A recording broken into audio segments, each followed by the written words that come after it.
Allô tout le monde, bienvenue à un nouvel épisode d'En attendant ma lettre de Poudlard. Un épisode, je suis certaine, qui était très attendu par la plupart d'entre vous. Réponse à vos questions, partie 3, réponse à vos questions reçues que vous nous avez envoyées. La partie 1, c'était le 8e épisode. La partie 2, c'était le 15e épisode. Puis là, on est rendu over 50 épisodes. Fait que ça fait longtemps qu'on était dû pour, c'est ça, une partie 3. Vous nous avez envoyé de bonnes questions qui deviennent de plus en plus difficiles. Et évidemment, je suis avec Félix pour faire ça aujourd'hui. Hello! That's it. Allô, allô. T'avais hâte, là? Ouais, j'avais hâte. Ben, j'avais full aimé ça, faire les premières parties. Je trouve que c'est des sujets qui sont tellement plaisants. Puis je trouve que répondre aux auditeurs aussi, c'est le fun, d'aller chercher l'info. Puis questions beaucoup plus nichées, de plus en plus pas difficiles à trouver, mais tu sais, très différentes de ce qu'on avait reçu dans les 2 premières parties. Fait que, ouais, j'ai hâte d'embarquer. Bien hâte de faire ça avec toi aujourd'hui. Juste avant, l'épisode d'aujourd'hui est également présenté par Scores, encore une fois. Scores, by the way, en 2025, a 30 ans. Non. Ça ressemble à notre âge, ça, tu trouves Oui, pas? 95, toi, t'es né en 96. 96, ouais. Puis moi, en 94. Fait que Scores est né entre nous deux. Ça ne rajeunit pas. Effectivement pas. Mais j'aime ça aller au Scores, oui. Bar à salade, tu sais, le classique, là. Mais aujourd'hui, une fois de plus... C'est tout le temps un gros dilemme de choisir est-ce que je prends le bar à salade à volonté ou je commande un plat. Tout le temps. Je me pose la question tout le temps. Same. Mais, tu sais, bar à salade. Tout le temps.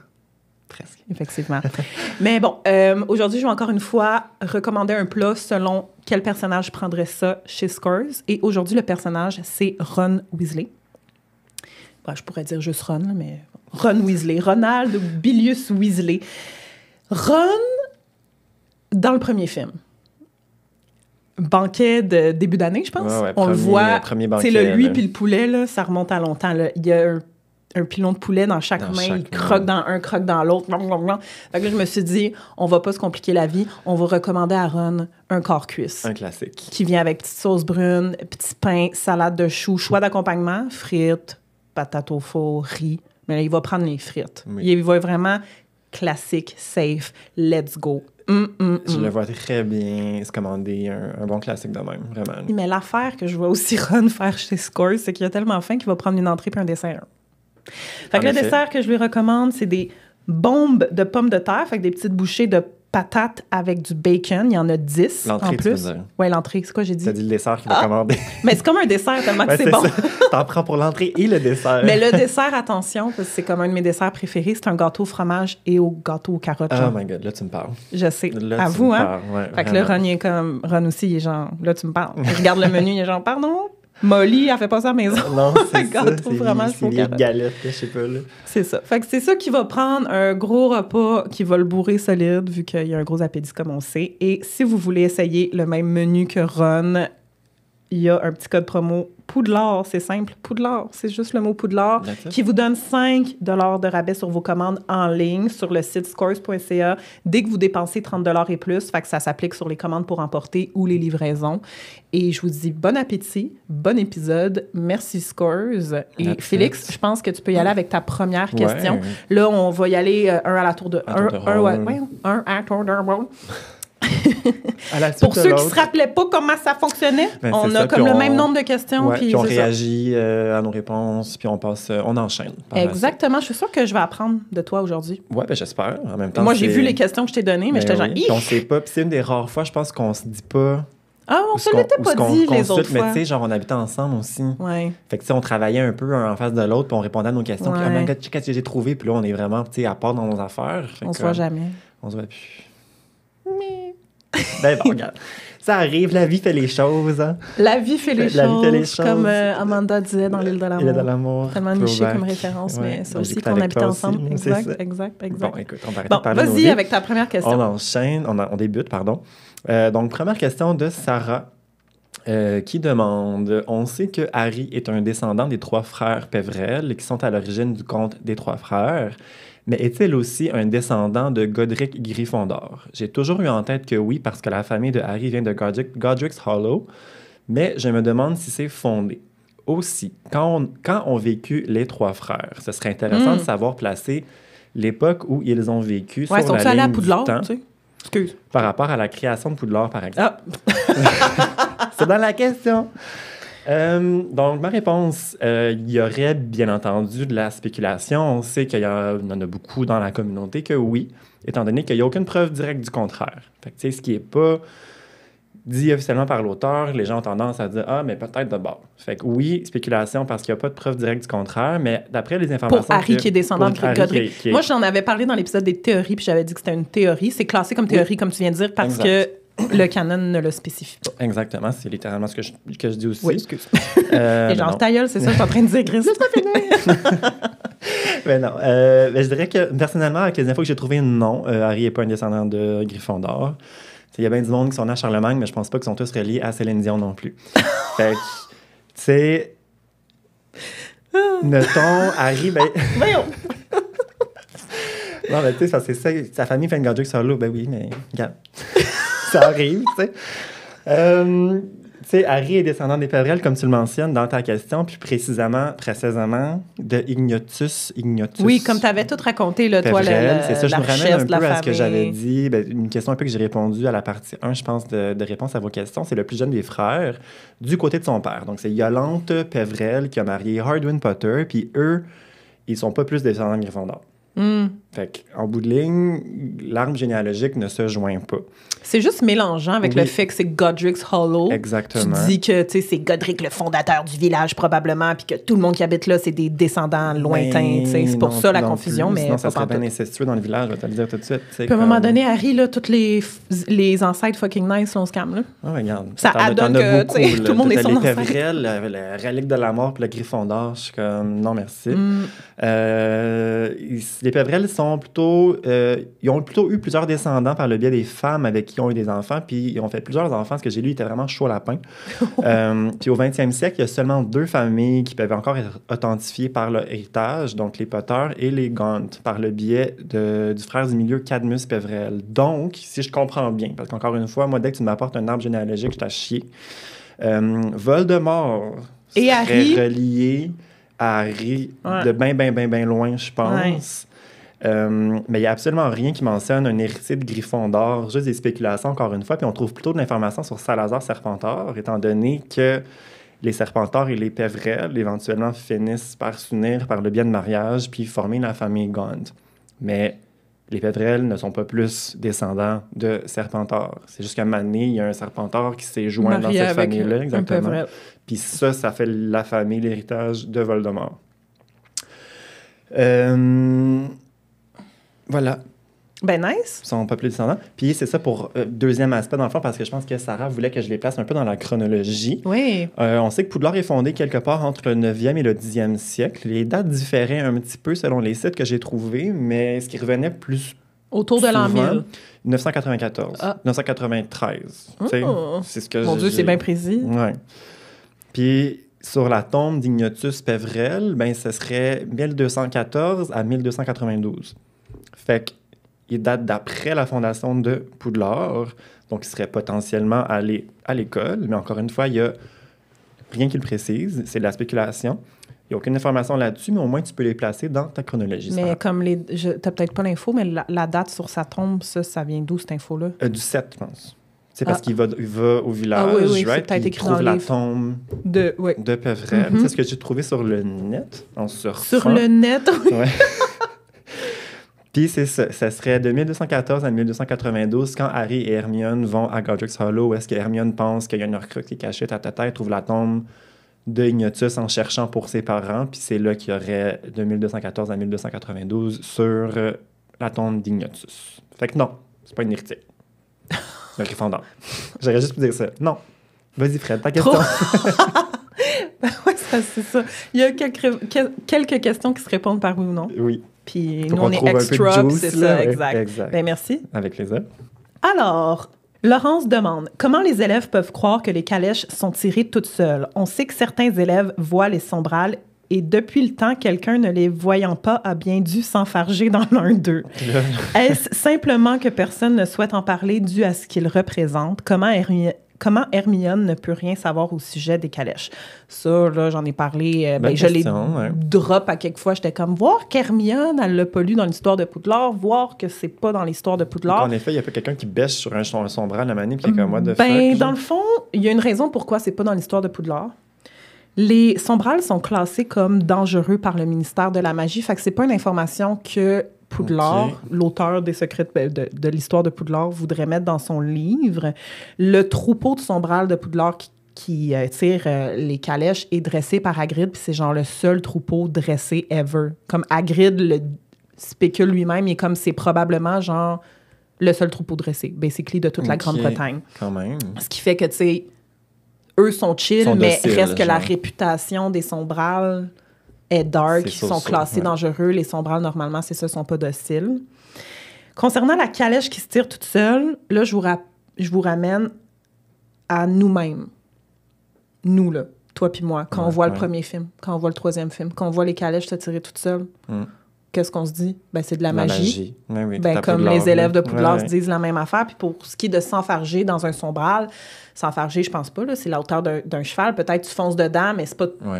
C'est pas tout le monde vraiment qui aurait foncé dedans. Puis même là, tu penses que tu as trébuché ou tu penses que tu as rêvé. Tu vas pas investiguer danger. Vraiment, je sens quelque chose. Je pense pas. Les gens sortent de la calèche puis ils s'en vont. Il n'y a pas d'affaire de s'enfarger. J'avoue que tu passes moins en avant de la calèche versus tu t'embarques. Tu vas aller à l'école. Tu te fais tirer. Là. Exact. OK. Ensuite, ben c'est ça.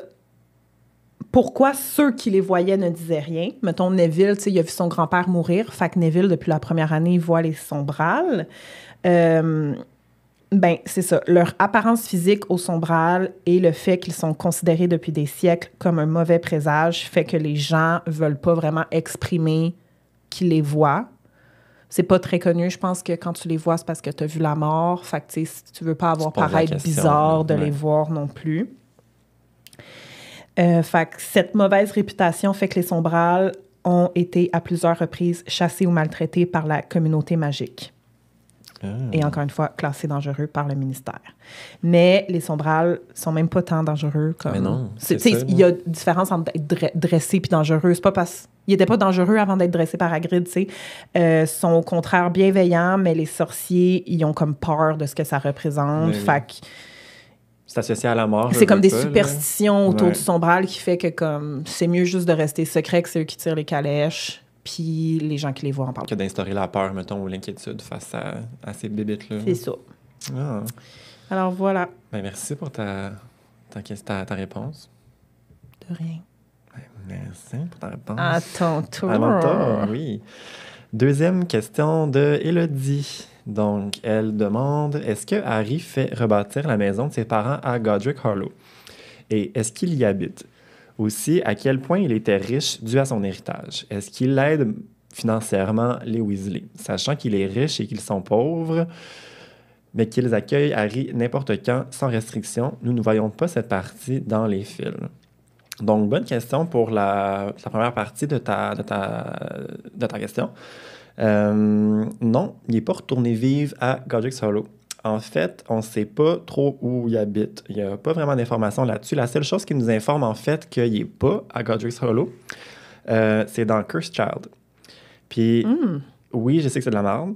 Ben non, c'est correct. J'ai haï cette pièce de théâtre-là, mais c'est confirmé par l'auteur comme étant canon. Fait que je pense qu'on doit quand même la prendre en considération. Oui, c'est une information qui peut nous aider à répondre s'ils sont à Godric's Hollow ou pas. Exactement. Il y a un moment donné, il y a une mention de Godric's Hollow, puis Hermione, elle dit Godric's Hollow, ça doit faire au moins 20 ans.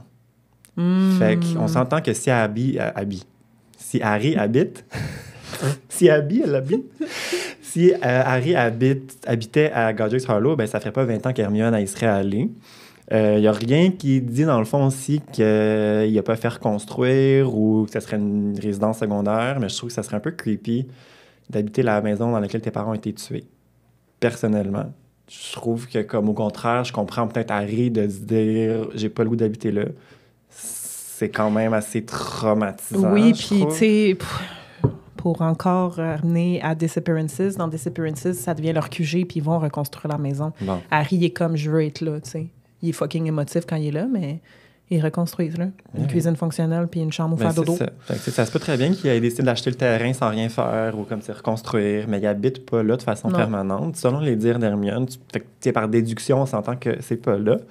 Mais ça aurait fait du sens que oui, tu sais. Oui, définitivement. J'aurais trouvé ça creepy, honnêtement. Mais comme... Puis concernant sa richesse, ben, tu l'avais tout expliqué pourquoi il était riche. Puis, Partie 1. Je retrouve résumer encore brièvement, là, premièrement, j'ai actuellement trouvé le net worth de Harry. Oh, shit. Il possède aux alentours de 319 995 galions, ce qui vaut environ à 2,6 millions de dollars. Fait qu'Harry vaut 2,6 millions de dollars. C'est ça, je pense que j'en avais un peu parlé dans Finalement, réponse je l'aime. à la question. Ouais, c'est ça. Harry, écris-moi un chèque, j'en fais les Potter sont descendants de Lynn Friend de Sitcombe. C'est le père fondateur de la maison Potter qui a inventé une multitude de potions magiques qui sont encore utilisées aujourd'hui dans le monde de nos jours. Fait que c'est littéralement une richesse générationnelle de la famille des Potter que James a bien évidemment hérité. Puis c'est pour passer par la suite à la deuxième partie de ta question, comme quoi est-ce que Harry aide financièrement les Weasley? On sait qu'on niaise beaucoup sur la pauvreté des Weasley et pourquoi Harry, justement, n'aide pas financièrement la famille. Mais il n'a pas aidé les Weasley financièrement et directement.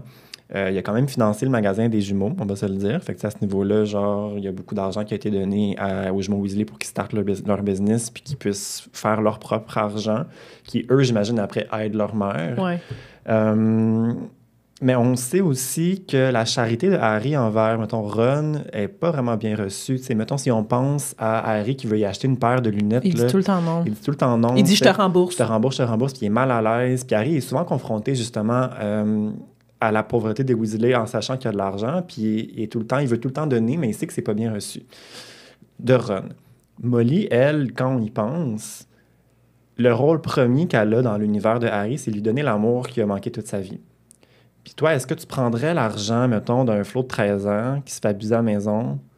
Qui a perdu ses parents. Que tout ce qui lui reste de ses parents, c'est de l'argent. Tu ne vas pas y charger un loyer. Comme, je trouve que ça serait out of character de Molly de faire ça. Puis c'est pas par manque de volonté de Harry. C'est pas qu'il veut ne pas aider financièrement. C'est qu'il sait que ça serait pas bien reçu. Puis c'est pas non plus sa place de le faire.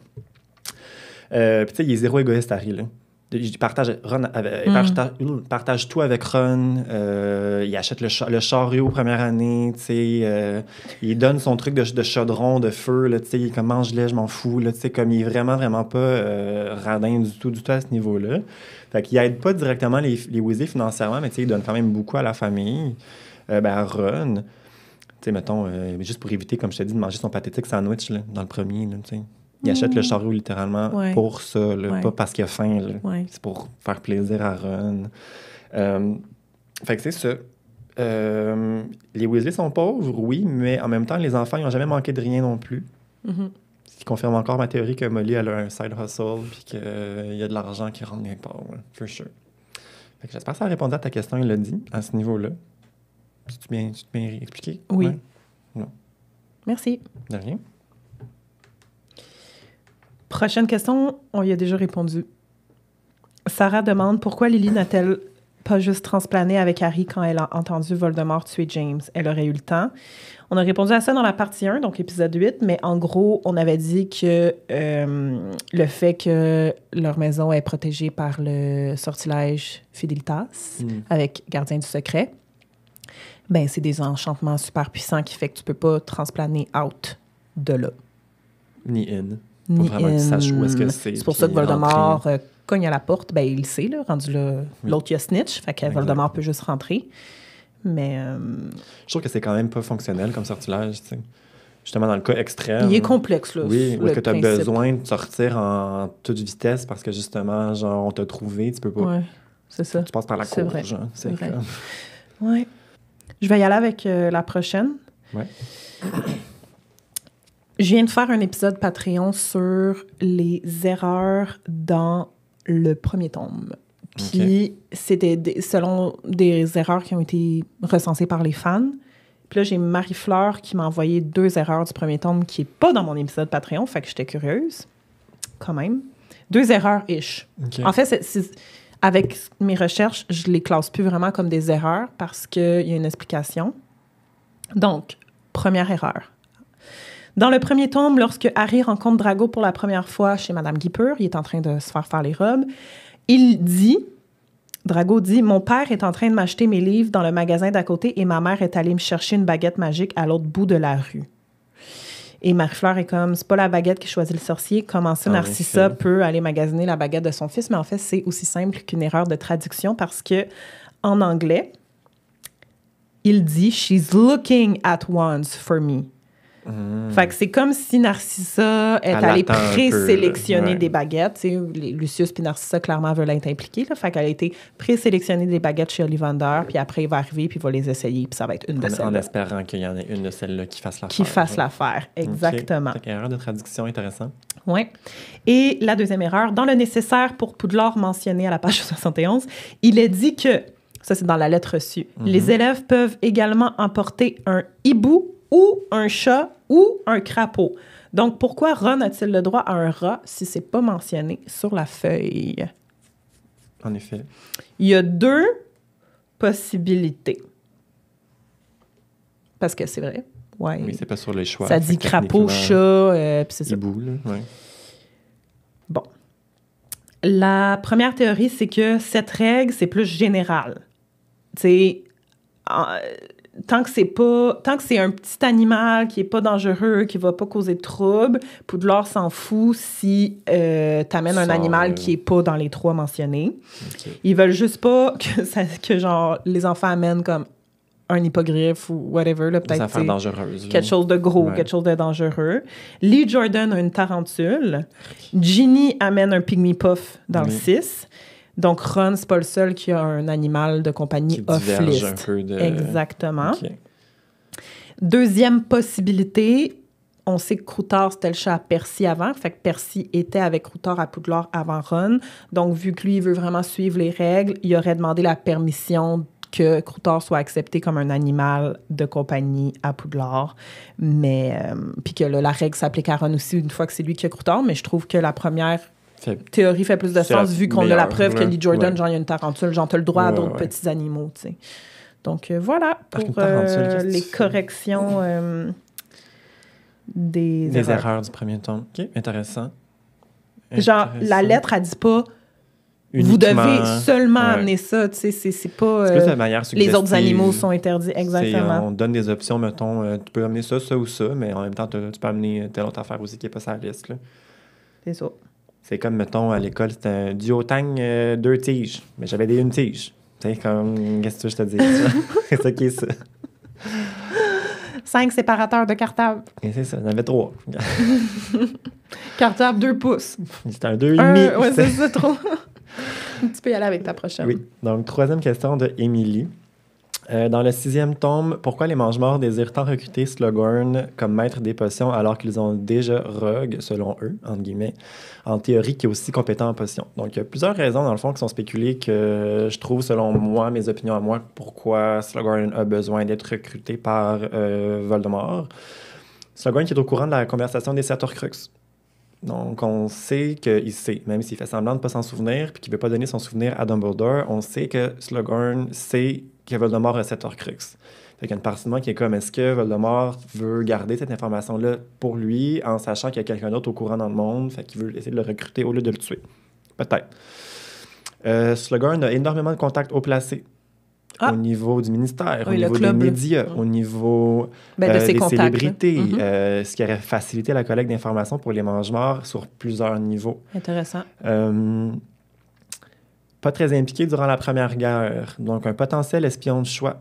Personne n'a des idées qui sont préconçues par rapport à Slughorn. Il n'était pas impliqué, il n'était pas des Mange-Morts, il n'était pas dans l'ordre. Il était juste là.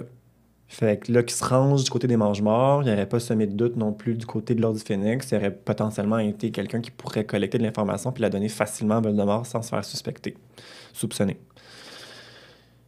Par la suite, Rogue, il est coincé à Poudlard avec Dumbledore. Fait que, tu sais, oui, il est un bon maître des potions, mais qu'est-ce que tu veux qu'il fasse à l'année longue quand, littéralement, il est avec Dumbledore? Il peut pas te concocter rien grand-chose. Il peut pas te concocter grand-chose. Puis aussi, Voldemort, il y avait une relation un peu spéciale avec lui. Il y a peut-être du respect pour Slughorn, puis qu'il aimerait plus l'avoir comme allié versus comme ennemi. Exact. Il a quand même été son mentor à un certain niveau, ça a été son professeur. Fait qu'on sait très bien que Voldemort, il aime personne, puis il s'en calisse. Mais en bout de ligne, est-ce qu'il y aurait eu une petite place pour Slughorn dans son cœur? Who knows? Qui sait vraiment? Mais on sait que Slughorn a refusé les Mange-Morts à quelques reprises, puis il est toujours en vie. Donc, je trouve que ça en dit long sur le fait qu'on veut pas tuer Slughorn.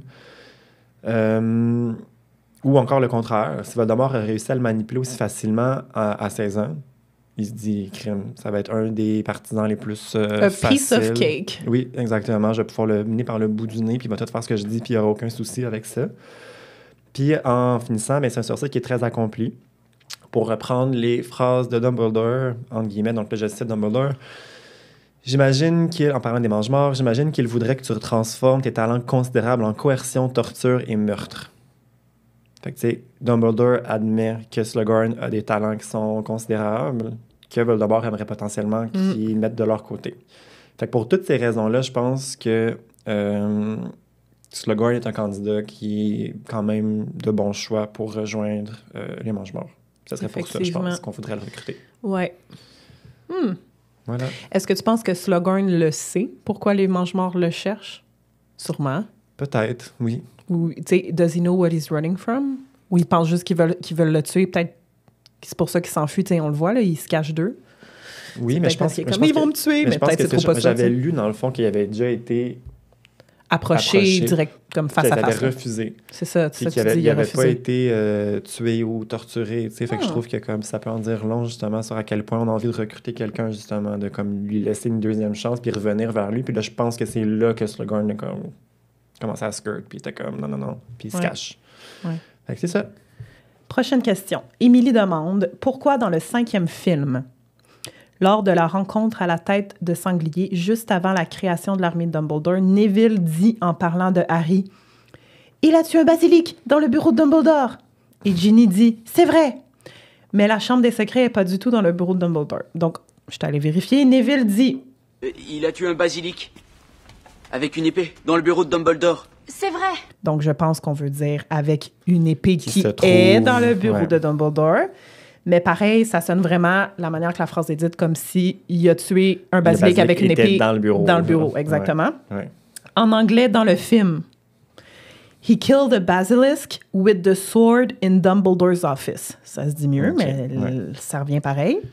Je suis comme, comment Neville, il sait que l'épée est là? Mais en fait, c'est que dans le livre, il y a beaucoup de phrases qui sont dites par Terry Boot dans cette rencontre-là, puis c'est comme... Puis même dans le set, là, puis Terry Boot, il est juste pas... C'est un élève de Serdaigle, je pense. Il dit à Harry, « Tu as vraiment tué un basilic avec l'épée qui se trouve dans le bureau de Dumbledore? » demanda Terry Boot. « C'est ce que m'a dit l'un des portraits quand je suis allée là-bas l'année dernière. » Fait que lui, il a dû aller pour une raison quelconque dans le bureau, puis il y a un portrait qui a dit « Savais-tu qu'Harry Potter a tué un basilic avec cette épée? » en pointant l'épée de tellement fucking random, mais quand même. Fait que c'est comme ça, dans le fond. Puis je sais pas pourquoi on précise autant dans le livre que dans le film. Pourquoi dans cette scène-là, on précise avec l'épée dans le bureau de Dumbledore, mais c'est peut-être de la part de J.K. Rowling du prépositionnement de on rappelle que l'épée elle est là. Est pas juste par magie des fois dans le chapeau, est aussi entreposée là, dans une vitrine. Dans le bureau de Dumbledore. Dans le bureau de Dumbledore, en vue du 6 puis du 7. T'sais. Fait que voilà. Fait que c'est encore un peu une question de traduction, de tournure de phrase. D'erreur de traduction. OK. Good to know. Je vais porter attention la prochaine fois que j'écoute le film. Question d'Héloïse. J'avais déjà posé cette question lors de l'enregistrement live, mais vous n'aviez pas la réponse, alors je tente ma chance à Malaise. nouveau. Ouais. On sait pas. Drop it, girl! Ouais, c'est ça. Enough! Dans Harry Potter 3, comment les jumeaux Weasley ont-ils su qu'il fallait dire « Je jure solennellement que mes intentions sont mauvaises » pour activer « Ouvrir la carte du maraudeur ». Il me semble qu'ils ont trouvé ce bout de parchemin dans le bureau de Drusor, mais c'était pas écrit sur le parchemin comment l'activer. Donc, l'auteur a répondu à cette question-là dans une entrevue en juillet 2005, en fait. Les jumeaux auraient tout simplement utilisé le processus de essai-erreur et la carte aurait potentiellement aidé. C'est un objet magique qui est fait pour être utilisé par des gens malicieux, des troubles faits. Puis si on prend l'exemple du chapeau, mettons, on sait que les objets magiques sont capables de détecter les potentiels magiques et les intentions. Donc, moi, je suis prêt à mettre ma main au feu, que la carte était comme « Oh, ceux-là, c'est des petits tabarnaks. » Des petits tanas, youpi! Puis que, mettons, il aurait tenté une phrase, puis la carte, elle aurait popé des petits indices à gauche puis à droite en voulant essentiellement se faire utiliser pour causer la zizanie, puis foutre la merde, parce que c'est littéralement le but de la carte. Il aurait potentiellement essayé plusieurs sortilèges, combinaisons de mots, phrases. En tout cas, je veux juste dire que je pense que c'est ça que j'avais répondu au live. Ben, je pense ça que j'avais se peut. dit quelque chose du genre Similaire. essai-erreur. Ils ont essayé des affaires jusqu'à ce que Mais ça c'est marche. ça, En gros, c'est ce que j'avais qui a dit. dit la pas mal même sûr. chose, tu sais. Ouais.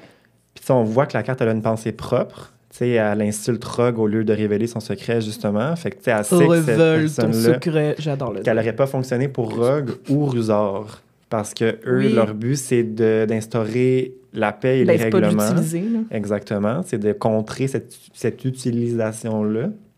Donc, ça n'aurait pas fonctionné pour eux autres. Puis, apparemment, spéculation, elle fonctionnerait avec n'importe quelle phrase si les intentions sont là. Donc, je jure solennellement que blablabla sont mauvaises a été la formule gagnante pour Fred et George. Est-ce que c'était la même formule gagnante pour les maraudeurs? Peut-être pas. Fait que, tu sais, apparemment, c'est peut-être pas une question de dire la phrase exacte, La phrase mais c'est de parfaite. trouver une tournure de phrase qui fonctionne pour toi, puis Que avoir la carte, l'intention ouais. de Que la carte foutre à la merde. veulent s'ouvrir pour toi. Exactement. Fait que c'est ça, la Nice! réponse officielle de l'auteur en 2005. Je veux plus jamais qu'on me demande Moi ça. non là. plus. Fini. Prochaine question. Myriam demande. Bon. Ça aussi, là, c'est assez, là. Ben, je pense que je dis c'est assez comme si on me le demandait tout le temps. On dirait que c'est des questions que je vois beaucoup passer sur Reddit dans la communauté. Mais oui. Puis on dirait que le monde répond tout le temps, mais tu sais, c'est pas tout le monde qui voit la même information Ouais. passer. Fait qu'il y a toujours quelqu'un qui revient avec C'est la le même même question. questionnement. Mais c'est là. correct, le Myriam, ta question est 100% legit. Pourquoi le porte-au-loin dans le labyrinthe de la Coupe de Feu a-t-il été créé pour l'aller et le retour? Si Harry était destiné à mourir dans le cimetière, pourquoi la fonction retour? Me semble que quand ils partent en porte-au-loin, c'est genre un soulier pour l'aller et une brosse à cheveux pour le retour. Celle-là me tracasse aussi. Ben, c'est une bonne question, moi je sais pas. Donc, En fait. d'abord, un porte-au-loin, il y a deux fonctions. Ça peut partir soit à une heure qui est prévue ou partir quand quelqu'un le touche. Le touche, ouais. Fait que là, d'abord, dans ce cas-ci, c'est dès que la personne le touche.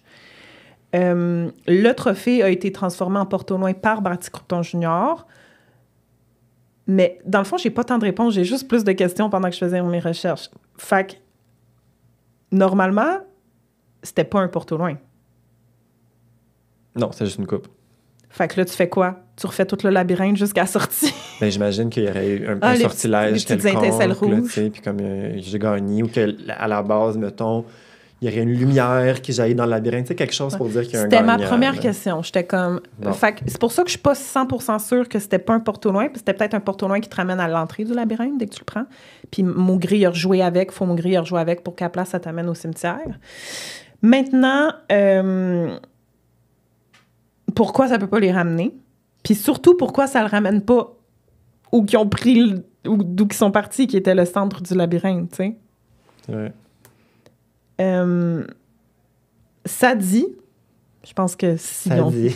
apparemment, c'est ça. C'est que quand c'est les touch, les porte-au-loin touch, Touch. hey, pas de touch. Pas de touch. Quand c'est les porte-au-loin touch, ça te ramène quand tu le retouches. OK. C'est comme Peu importe, aller-retour genre. automatiquement. OK. Alors que les programmés, il faut que tu aies une reprogrammation, tu sais, l'autre bord. Je comprends. Avec un autre objet, ça a l'air comme Ben, ça ferait du sens, là. à la Coupe du Monde. Mais à la Coupe du Monde aussi, c'était tellement, tu sais, une grosse opération. Je pense que c'était juste comme c'était un nouveau porte-au-loin à chaque déplacement. Là, dans ce cas-ci, c'était un aller-retour.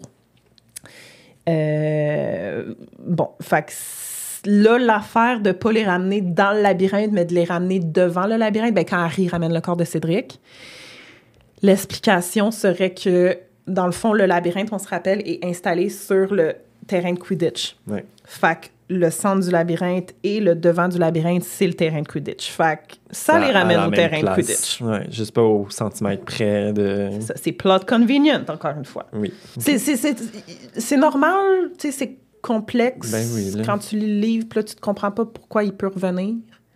Mais je t'ai jamais posé la question. Puis tu sais, surtout, c'est les fantômes là, qui sortent de la baguette de Voldemort qui disent Va au porte-au-loin, il va te ramener. Ramène mon corps à mon père. Trop. Fait que c'est ça, en gros. Ok. J'espère que ça répond un peu aux questions. Ben, Mais je en trouve gros, c'est que oui, que ce personnellement. type de porte-au-loin-là peut fonctionner de même. Puis c'est bon, c'est plus le retour qui m'énerve un peu, là, que ça le ramène pas exactement à la même place, mais gars. Mais encore une fois, tu l'as dit, genre, c'est dans le même terrain de Quidditch. Ouais, C'est de ça. la même place. Exact. Littéralement, ils le ramènent pas dans la chambre, dans la salle commune. Là. Ils le Non. ramènent vraiment sur Ouais, le vraiment. même spot. Vraiment, là. vraiment. Fait que ça, Puis s'il c'est était legit. programmé pour le ramener là, le Mhm. gagnant, ben ça marche.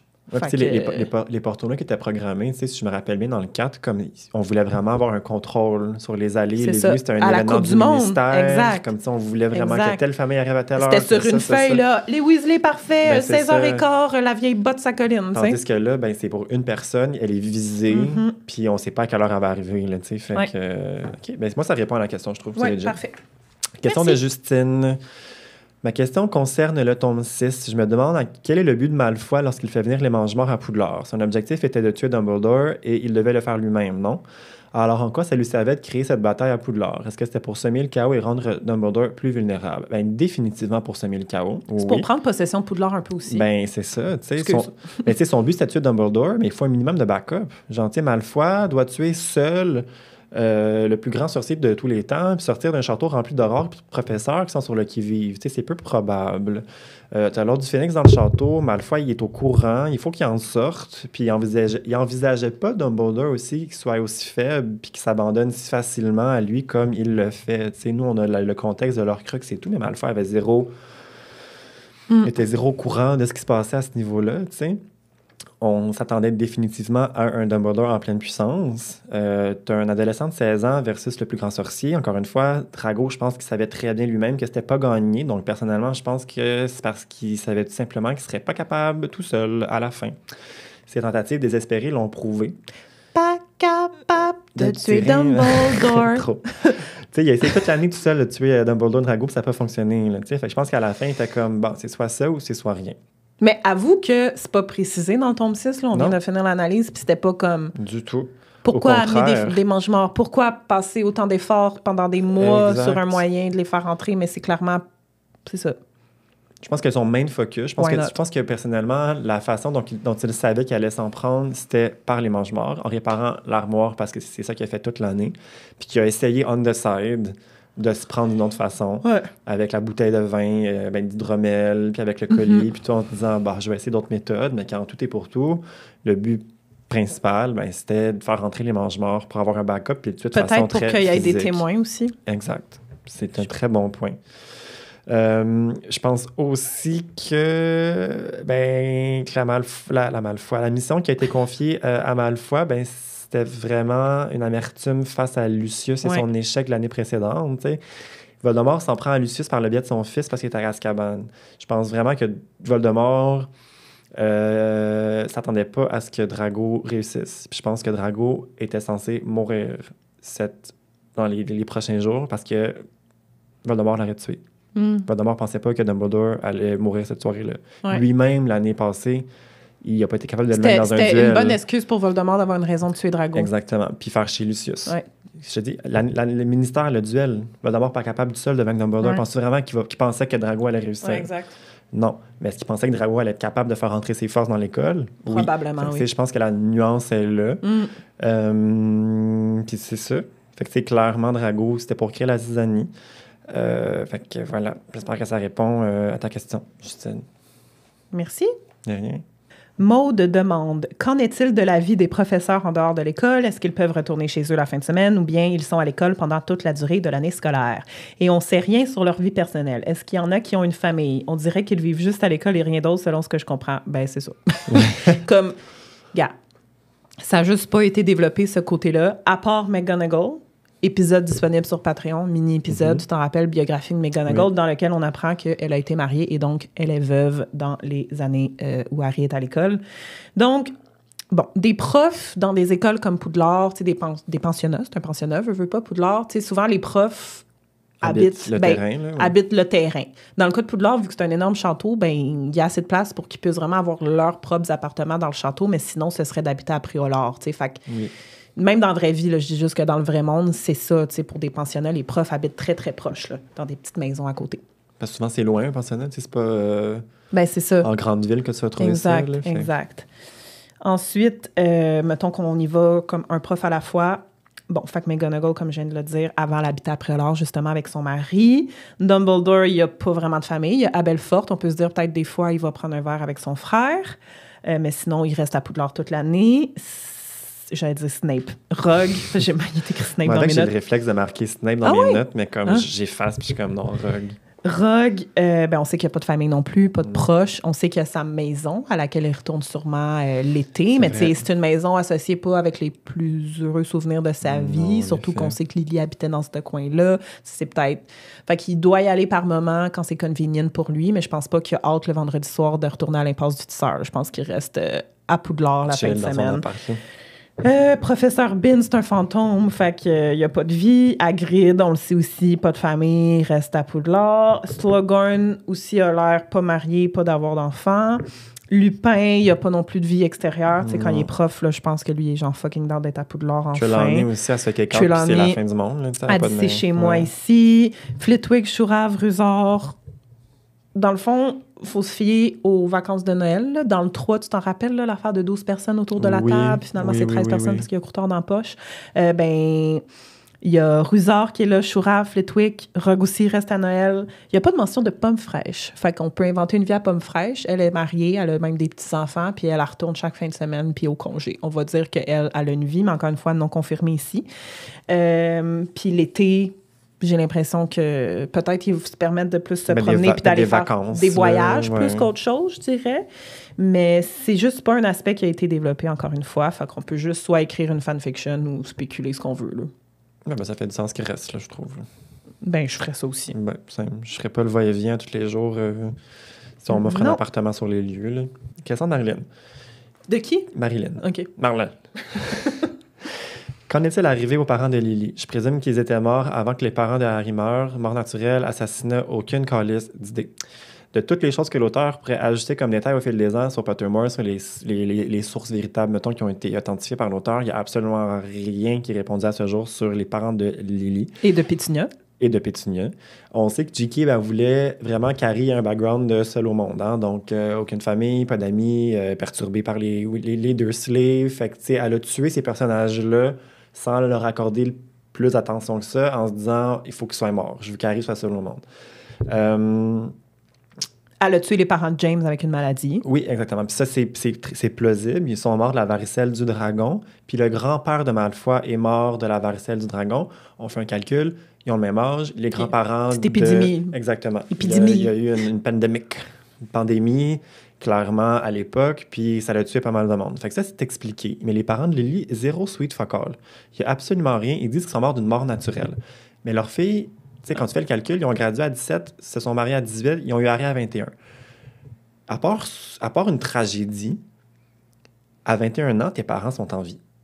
Fait qu'une mort naturelle, est-ce qu'on compte là-dedans une crise cardiaque? Est-ce qu'on compte là-dedans un infarctus? Est-ce que c'est des morts naturelles? Pour moi, non, c'est pas naturel, une crise cardiaque. C'est pas censé arriver. C'est pas... Moi, une mort naturelle, c'est une mort de vieillesse. C'est comme ça que je le perçois. Après, il y a plusieurs définitions, je pense, qui peuvent englober une mort naturelle, mais ça ne fait absolument aucun sens. Fait qu'il y a beaucoup de spéculations qui sont dites, qui sont racontées, mettons, sur les parents de Lily. Comme Hermione, mettons, Lily aurait utilisé un sortilège d'oubliette pour protéger ses parents en sachant qu'elle portait un bébé de prophétie.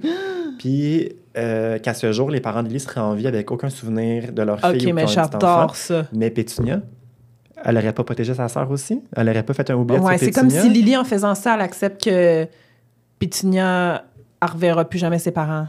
Mais tu sais, Pétunia, elle n'aurait jamais agree. Fait qu'elle aurait peut-être fait oubliette sur Pétunia, mais non, parce que Pétunia, elle se rappelle de tout. Elle se rappelle de tout? Bon, ça marche plus finalement. Fait que, exactement. Mais tu sais, je trouvais ça bon au début, genre qu'à ce jour, les parents de Lily sont encore là. Ils n'ont aucune idée qu'ils ont un petit-fils, ils n'ont aucune idée qu'ils ont eu des filles. Trop.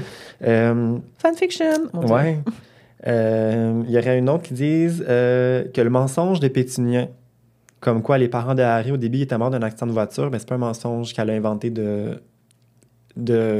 J'ai failli dire ça tout à l'heure quand tu commençais à en parler. J'ai dit, check bien, l'accident d'auto. Exactement. C'est eux, mon Puis naturel. que ça venait pas de nulle part, dans le fond, que ses propres parents, elle, seraient morts d'un accident de voiture, mais encore une fois, mort naturelle, non. C'est ce qui est spécifié par l'auteur. Elle, J.K. Rowling, elle a dit mort naturelle. Oui, mort naturelle. Mais ça, c'est parce qu'elle se fait poser des questions puis elle est tellement gossée par nous qu'elle est comme mort naturelle, là. Il y en a qui disent qu'il aurait été tué par des mange-morts parce que Lily faisait partie de l'Ordre du Phénix, puis ça aurait renforcé la haine de Pétunia envers la magie en se disant que ses parents sont morts aussi à cause de ça. OK. Ouais.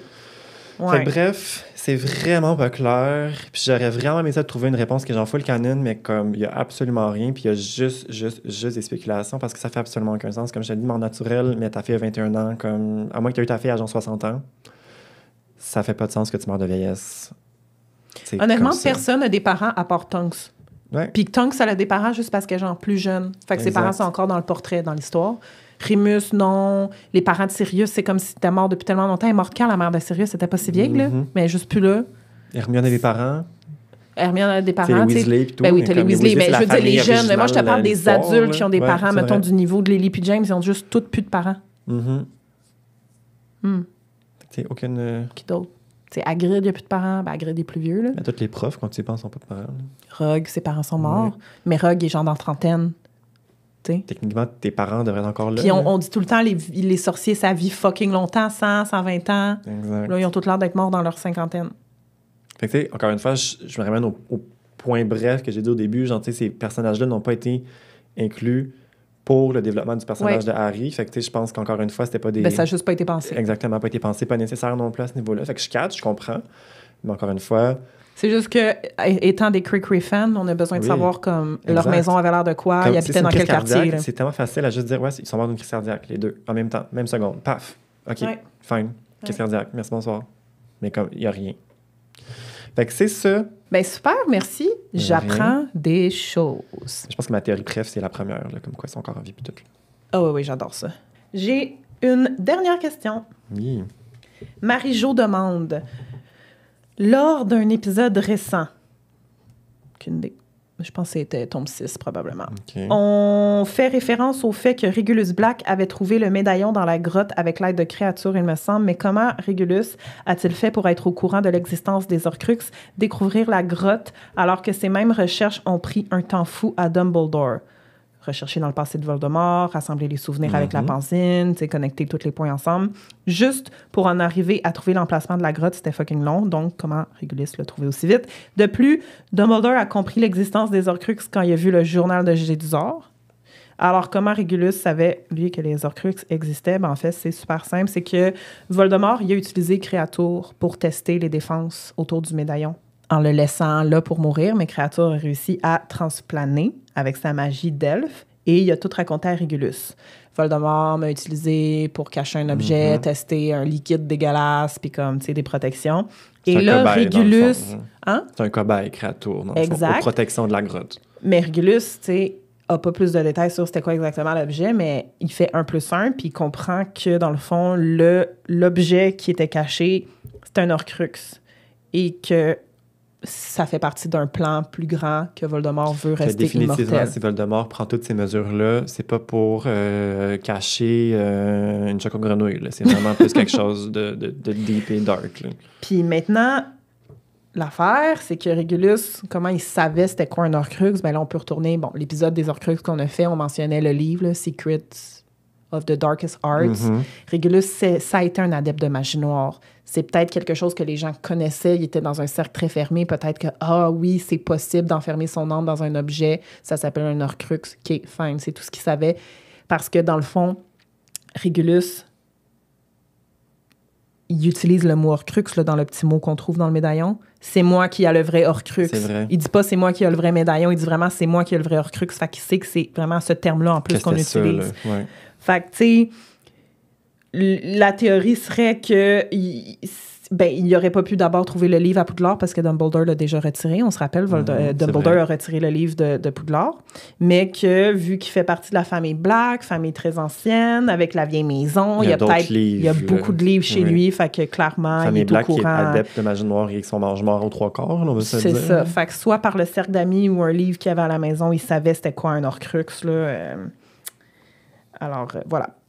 OK, intéressant. Puis c'est parce que nous, on a l'impression que c'est un terme hyper difficile auquel accéder parce qu'on le découvre avec le trio Avec les personnages, oui, exactement. de magie eux, ils ont de la blanche. là. difficulté à T'sais, trouver. Ouais. C'est ça, mais si t'es dans une famille de magie noire, t'as des amis magie noire, t'as des livres magie noire. C'est- Dumbledore savait c'était quoi un Horcrux juste par sa connaissance générale. là, S'il l'a Exact. fait ou pas, on le sait pas, là, selon la théorie. Mais tout ça pour dire, tu sais, Regulus savait c'était quoi un Horcrux. Oui. En gros. Ou s'ils ne savaient pas, ça n'a pas été compliqué de trouver l'information. Exactement. Alors, c'est pour ça qu'il savait c'était quoi. Puis pourquoi il l'a trouvé rapidement, encore une fois? C'est parce que Créature lui a dit. Puis Créature, il a pu le ramener. Ouais. Il a pu le ramener là. Ils sont retournés. C'est là qu'il est mort, comme on a dit. Parce que la magie des œuvres de maison l'autre est épisode. beaucoup plus forte Oui. envers leur maître versus les protections de Voldemort, je pense. C'est comme ça qu'il a réussi à à transplaner. Ben, c'était ma dernière question. Oui, il m'en reste une en 2 parties. Donc, dernière question d'Alexandra. Donc, j'ai toujours trouvé étonnant que Voldemort ne soit pas au courant du type de magie qui a été mise en œuvre dans le sacrifice de Lily. Protection, fond de l'amour. J'ai l'impression qu'autant que Voldemort ait été avide de connaissances des forces du mal, il a sûrement dû s'intéresser à plus vaste sujet et au pouvoir possible de ses opposants. Ça me surprend qu'il soit aussi surpris par de la magie blanche. Fait que je vais répondre à ça. Par la suite, je retourne à ta question. Donc, première réponse. Premièrement, il n'y a pas de mise en œuvre de la part de Lily, right? Ah, c'est même pas son intention. Exactement. Donc, c'est tout simplement... Elle s'est tout simplement sacrifiée par amour pur et dur, puis ça a donné ça. Comme cette magie sacrificielle-là, elle n'avait aucune idée qu'elle allait se produire. Donc, elle-même n'était pas au courant du genre de magie qu'elle laisserait sur son fils avec son geste. Après, ben, c'est pas qu'il connaissait pas ce genre de magie-là, c'est qu'il ignorait complètement qu'elle allait se produire cette nuit-là. Est-ce qu'il était au courant que le sacrifice de Lily allait sauver Harry? Probablement pas, sinon il n'aurait pas laissé le choix. Parce qu'on sait qu'il a demandé de se tasser, right? Sous les demandes de Rogue. S'il vous plaît, épargnez-la, épargnez-la, épargnez-la. On voit après dans un flashback qu'il dit genre comme « Tasse-toi, petite sotte! » d'une affaire de même, là, tu sais, puis elle n'a pas voulu. Si il avait su qu'après, ça aurait été fucking compliqué de tuer Harry, il n'aurait pas laissé le choix, il l'aurait littéralement juste tué de même, tu sais. Ouais. Voldemort est au courant. Là, donc, j'ai 2 petites quotes à te lire du livre, dans le fond, qui viennent confirmer tout simplement ça. Donc, première, c'est Dumbledore qui se dit à Harry. Je savais que la connaissance de la magie de Voldemort était peut-être plus étendue que celle de n'importe quel sorcier vivant. Je savais que même mes sorts et charmes protecteurs les plus complexes et les plus puissants avaient peu de chances d'être invincibles s'ils revenaient un jour en pleine puissance. Mais je savais aussi où Voldemort était faible, et j'ai donc pris ma décision. Tu serais protégé par une magie ancienne qu'il connaît, qu'il méprise et qu'il a donc toujours sous-estimée à ses dépens. Je parle bien sûr du fait que ta mère est morte pour te sauver. Elle t'a donné une protection persistante à laquelle il ne s'attendait pas, une protection qui coule dans tes veines jusqu'à ce jour. Donc, Dumbledore lui-même confirme que Voldemort était bel et bien au courant de la magie sacrificielle, mais qu'il la sous-estimait tellement qu'il n'a jamais pris conscience qu'elle pourrait se produire cette nuit-là. Ensuite, il y a Voldemort qui dit à Harry lorsqu'elle reprend forme. Vous savez tous que la nuit où j'ai perdu mes pouvoirs et mon corps, j'ai essayé de le tuer. Sa mère est morte en tentant de le sauver et lui a involontairement fourni une protection que j'avoue ne pas avoir prévue. Je ne pouvais pas toucher le garçon. Voldemort leva un de ses longs doigts blancs et le plaça très près de la joue de Harry. Sa mère a laissé sur lui les traces de son sacrifice. C'est de la vieille magie, j'aurais dû m'en souvenir, j'ai été bête de l'ignorer, mais peu importe, je peux le toucher maintenant. Fait que, tu sais... Je suis contente que tu le dises parce que j'allais dire, oui, il sait. Il mentionne la protection de Lily, il mentionne qu'il ne pouvait pas le toucher, autant dans le livre que dans le film. Merci pour la quote. Exactement. Fait que, tu sais... Je peux te toucher! Fait qu'il est très au courant.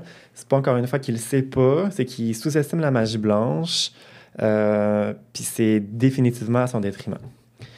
Par la suite, tu avais une autre question dans ta question. Dans le cas des Legilimens, où la personne visée pratique l'occlumencie. Donc, je vous remets dans le bateau. La légilimencie, c'est la capacité de pénétrer l'esprit de quelqu'un puis d'aller retirer de l'information que tu juges nécessaire d'avoir. L'occlumencie, c'est la capacité psychique de se défendre contre la légilimencie. Donc, de fermer ton esprit puis de bloquer ton esprit.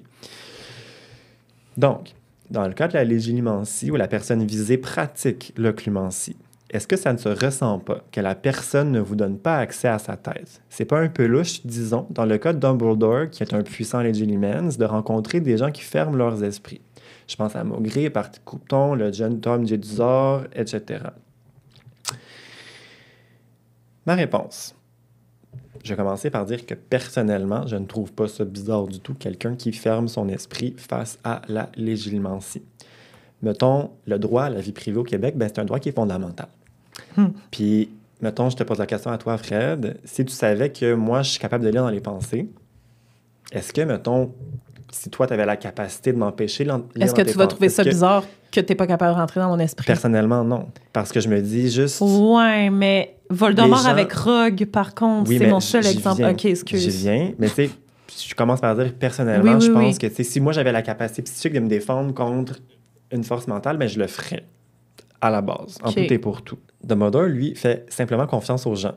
Donc, je pense pas qu'après ma mort, il serait porté à aller voir tout simplement si quelqu'un ferme son esprit ou si quelqu'un utilise l'occlumencie autour de lui, comme ça va un peu à l'encontre du personnage. Fait que je trouve que pour le cas de Dumbledore qui fait confiance, non. Ensuite, pour répondre... En fait, Dumbledore qui fait confiance, je veux dire, elle donne en exemple, mettons, Barty Croughton, Maugrey... Dumbledore, il n'est pas là en train de lire les esprits de tout le monde. Là. Il fait juste confiance. C'est ça, il fait confiance. À la base, il lui aussi a été berné par Maugrey. Là, il pensait que c'est la vraie personne. Puis Barty Croughton, jamais il aurait pensé que ça aurait été un mauvais, tu sais. Par la suite, non, tu ne ressens pas nécessairement que quelqu'un ferme son esprit face aux pratiques de la légilimancie. Ça dépend vraiment de tes capacités en la matière. Un occlumens avancé est capable de fermer son esprit sans que ça apparaisse. Puis il arrive à faire couler d'autres pensées puis fermer l'accès à de l'information qu'il souhaite tenter de dissimuler. Donc, c'est littéralement le cas de Voldemort et de Rogue. Rogue est un excellent occlumens, puis Voldemort est un excellent legilimens. Sauf que l'affaire ici, c'est que Voldemort est tellement arrogant qu'il pense que personne ne le surpasse, puis qu'il est 100 fois meilleur legilimens que n'importe qui peut être occlumens. Mais c'est littéralement le contraire. Rogue est clairement plus calé en occlumencie que Voldemort il est en légilimancie. Ce qui fait en sorte que Rogue est un excellent occlumens et capable de créer une fausse réalité dans sa tête. Oui, c'est ça. OK, ouais. C'est littéralement ça. C'est une fausse couche de pensée qui arrive à... Dans les fanfictions, il y a souvent ça. À dissimuler les vrais souvenirs. Exactement. T'sais, il regarde Voldemort dans les yeux puis il donne un faux temps et heure à laquelle arrive à être déplacé. Ouais. Fait qu'il est, il est extrêmement bon pour cacher son esprit. Fait que c'est ça, il supprime littéralement les émotions puis les souvenirs qu'il souhaite dissimuler au Seigneur des Ténèbres, qui sont associés à l'information qu'il souhaite cacher. Puis tellement bien que ça crée, ça perturbe la perspective du Legilimens en entier. Parce que le Legilimens, lui, il a l'impression de tirer la bonne information, mais c'est vraiment pas le cas. Fait que non, c'est pas tout le temps le cas. Ça dépend vraiment, encore une fois, de tes capacités. Fait que c'était vraiment ça. Désolé, c'était un peu long, mais je trouvais que c'était important quand même. Ben non, en plus, c'est un sujet que tu connais bien, c'est pour ça que je t'ai donné la question. Parfait. J'ai lu la question, je suis genre... Ben, j'ai lu la question, puis j'étais comme, c'est pour ça que tu me l'as donné. Parce que tu te lances tout le temps entre les deux. Ah oui, en plus.